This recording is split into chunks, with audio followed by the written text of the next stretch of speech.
সময় আর আপনজন যখন একসাথে আঘাত দেয়, মানুষ তখন বাহির থেকে নয়, ভিতর থেকেই পাথর হয়ে যায়। যেখানে আপনার সবচেয়ে বেশি অবদান থাকবে, সেখানে একদিন আপনার কোনো চিহ্নই থাকবে না। জীবনের গল্পগুলো তো একই থাকে, বদলায় তো শুধু চরিত্রগুলো। হারানোর সময়টাকে খুব মিস করা যায়, কখনো ফিরে পাওয়া যায় না। সবার দেওয়া দুঃখ আমি তোমাকে বলতাম, তোমার দেওয়া দুঃখ আমি কাকে বলবো? ছোট্ট একটা জীবন, কত কিছুই না ঘটে। একই আকাশের নিচে কেউ বা হাসে, কেউ বা কাঁদে।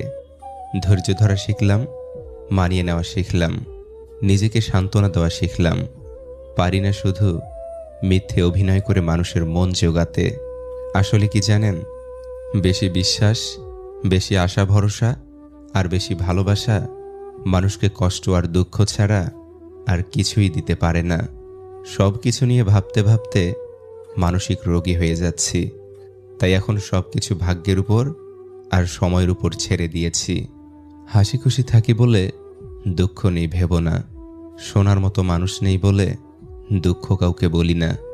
জীবনের এমন এক পর্যায়ে এসে পৌঁছে গেছি, না পারছি কান্না করতে, আর না পারছি নিজের দুঃখগুলো কাউকে বলতে।